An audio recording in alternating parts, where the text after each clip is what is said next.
To all my marketers out there, you're probably spread real thin right now. I'm sure you need some help between creating content, launching campaigns, generating leads, scoring leads, nurturing leads, and a lot more stuff with leads. You barely have a moment to breathe, let alone do your best marketing. But that's where HubSpot and Breeze, its new built-in AI, come in. When you combine the power of Marketing Hub and Content Hub, you can have your best quarter, every single time. With tools that instantly remix your content, lead scoring to shine a light on potential customers, and AI-curated analytics suite for reports and KPIs. And that's all alongside co-pilots and agents to automate all of your tasks, making your life easier, getting you the results faster, and better connecting you to all your data all in one place. Doesn't that sound nice? So stop spreading yourself so thin and start making major moves with HubSpot. You can visit HubSpot.com/marketers to learn more.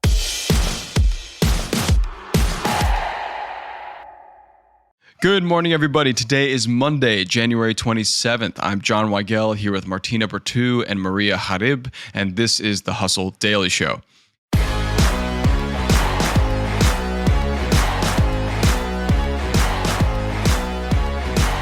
A woman in France recently lost $800,000 to an AI Brad Pitt scammer.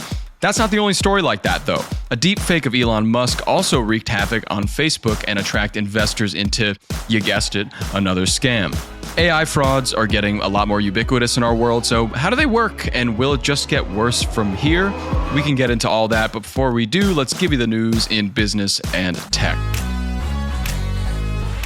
To start us off today, Costco is trading in Coca-Cola for the Pepsi that it's been serving in its food courts since 2013. Costco's beloved $1.50 hot dog and soda meal has held the same price since 1985, good on them, and the company sold about 150 million combos last year. Inflation has helped them a lot. From there, we go to Fitbit. Fitbit is paying a $12.25 million civil penalty for delaying reports that the lithium-ion battery in its iconic smartwatch can overheat and cause burns. Reports of the watch's overheating began in 2018, but the company didn't voluntarily recall the watch until March 2022, 4 years later. Really took their time on that one. Bad for them. Speaking of some health, we go to UnitedHealth. UnitedHealth named Tim Noel, a company executive, as its CEO following the murder of former CEO Brian Thompson last month. It also revealed that a 2024 cyber attack affected the data of 190 million people, the largest healthcare breach in the United States. And finally, to Meta and Mark Zuckerberg, that character. Mark Zuckerberg shared more of Meta's grand AI plans for 2025, highlighting a hiring push, a very large 2+ gigawatt data center under construction in Louisiana, and an absolutely mind-blowing total of its AI investment for the year, $60 billion to $65 billion. They're really going all in on that. Hey, everybody. I've been listening to this awesome podcast lately. It's called Nudge, hosted by Phil Agnew. It's brought to you by the HubSpot Podcast Network, the audio destination for business professionals. So have you ever noticed how the smallest changes can have the biggest impact? On Nudge, you learn simple, evidence-based tips to help you kick bad habits, get that raise, and grow a business. Every bite-sized 20-minute show comes packed with practical advice from admired entrepreneurs and behavioral scientists alike. And Nudge is fast-paced, but still insightful with real-world examples that you can actually apply. Oh, and by the way, it's the UK's fastest-growing business podcast. I was listening to an episode recently that Phil, the host, had on Harvard professor Mike Norton, and Mike convinced Phil that he had to handwrite every single one of his emails before sending them to understand what he was really trying to talk about. This process, although it sounds insane, he claims, Phil, that it made his emails 3.5 times better. You got to listen to this podcast. It's a great way to understand how email marketing can help your business. You can listen to Nudge wherever you get your podcasts.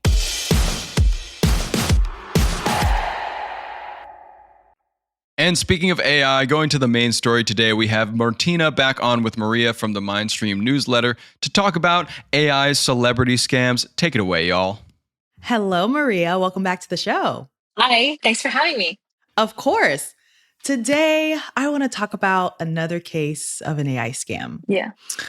So, news outlets recently reported that a French woman got scammed out of, I have to clear my throat for this one, $800,000 Yeah. after falling for an AI-generated Brad Pitt. Please, Maria, walk us through this story.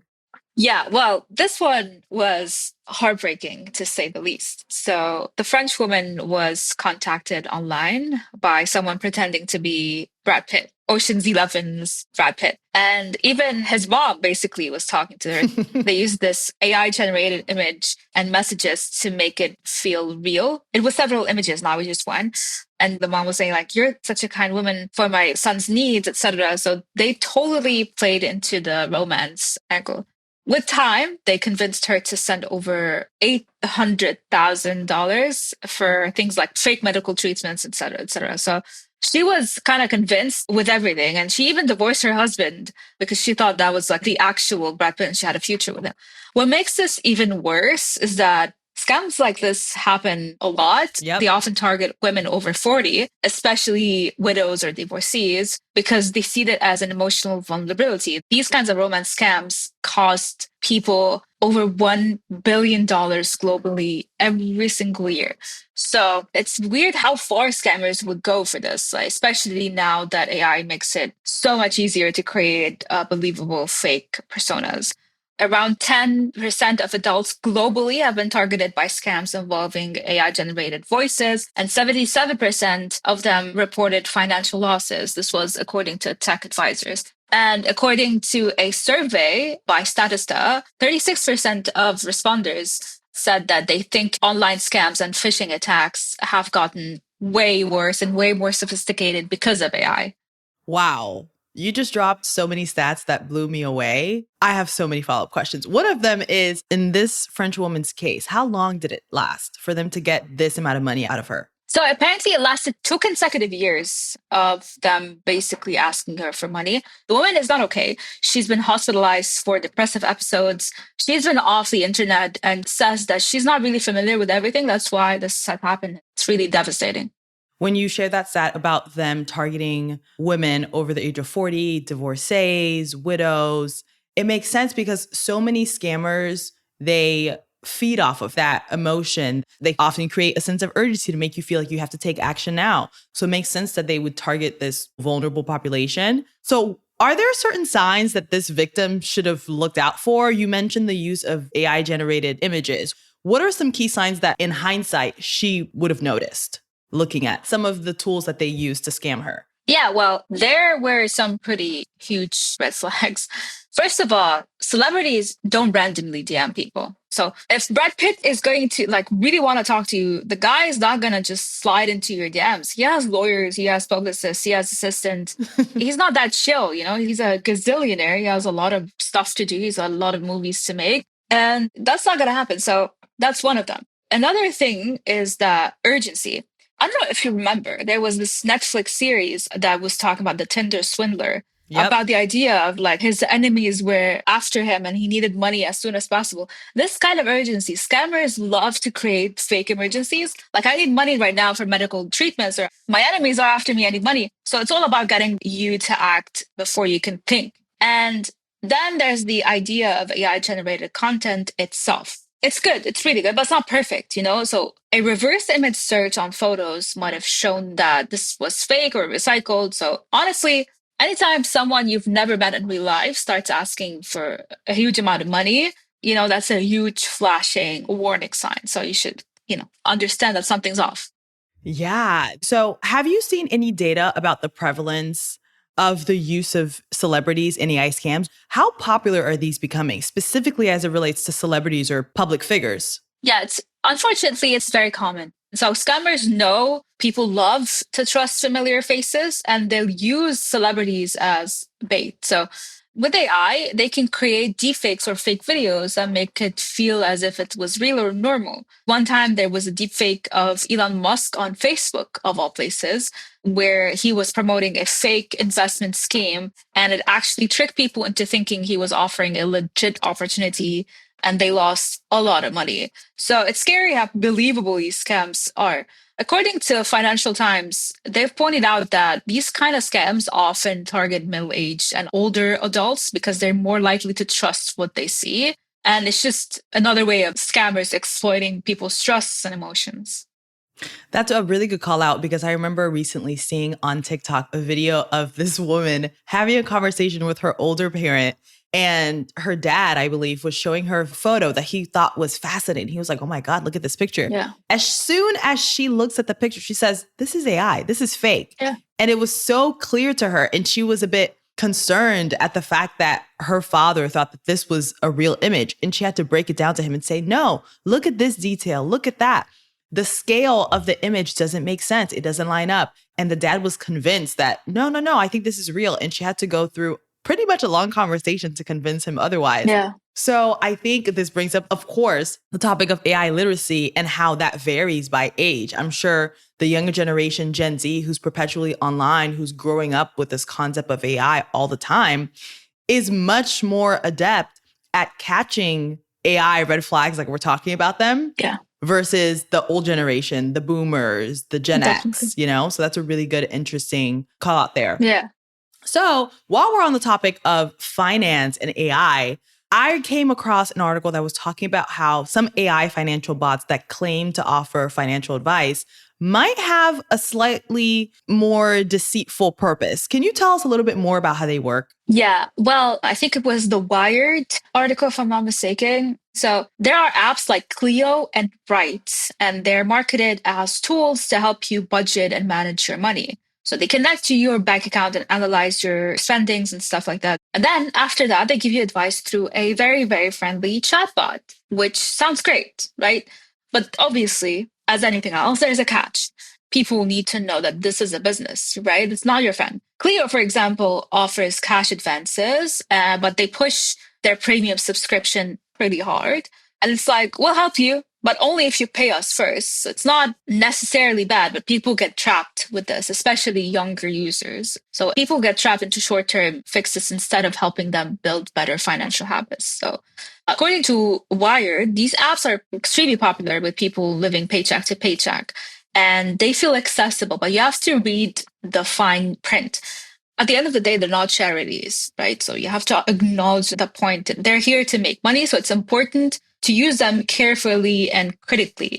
You have to analyze between the lines just to see where you're putting the money, with whom you're trusting the money. Just get financial literacy and AI literacy at the same time, because now they're interconnected and they're not just separated. Yeah, that's a really good point. The theme of this whole conversation, or the main takeaway that I'm coming off with, is AI scams targeting vulnerable populations. In this case, with these AI chatbots, they're targeting people who are living paycheck to paycheck, people who could actually really benefit from getting that financial advice, and people that aren't in a financial position to be upsold, right? They are looking for true advice, things to help them, but again, like you mentioned, the companies have to make money. And so they're targeting them in this kind of nefarious way. And in the AI scam that we talked about, a proper scam, they're targeting vulnerable populations. So I think the takeaway here is being aware of why a person like you might be targeted and making sure that you have your eyes peeled for that. Exactly. And we have to kind of remember that these kind of scams, phishing scams, are not just around AI. We used to get these emails in our spam, like a prince getting you money, or someone died somewhere in a corner of the world and you inherited the inheritance. Like, a lot of people have fallen for that scam. And we have to remember that AI is here to help. For me, like, I use AI every single day. It has helped me with my job. It has helped me with everything that I do every single day. I'm relocating, and AI has built in like a whole plan for me just to get my stuff together and understand what I need to do. And it's incredible. But we have to remember, these stories kind of show that it can be used to manipulate people, as you said. And if you're not careful, you're going to fall for that. So whether it was scammers pretending to be Brad Pitt or financial apps that push subscriptions over real help, the key is to stay informed and trust your gut, So if something feels off, take a step back. It's better to double check everything rather than fall for something that you'll eventually regret. That's a great note to end on. There you have it. Thank you so much for breaking that down for us, Maria. Of course. See you next time. See you next time.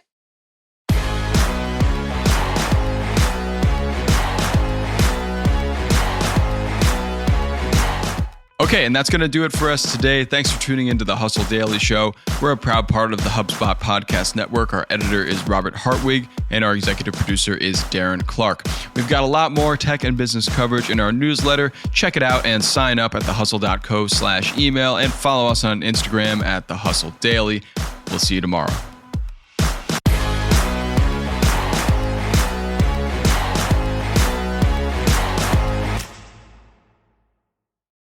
New year, new resolutions. And this year on the Best Idea Yet podcast, we're revealing the untold origin stories of the products you're obsessed with. And we promise you have never heard these before. Ever wonder how the iconic Reese's Peanut Butter Cup was invented? Because it was by accident. H.B. Reese, a former frog salesman, True story, stumbled upon the idea after accidentally burning a batch of peanuts. Classic. Proving that sometimes our best ideas arise from what seem like our biggest mistakes. And Jack, did you know there's a scientific explanation why humans crave that surprising combo of peanut butter and chocolate? I didn't, but it sounds delicious. It is delicious. So, if you're looking to get inspired and creative this year, tune in to the Best Idea Yet.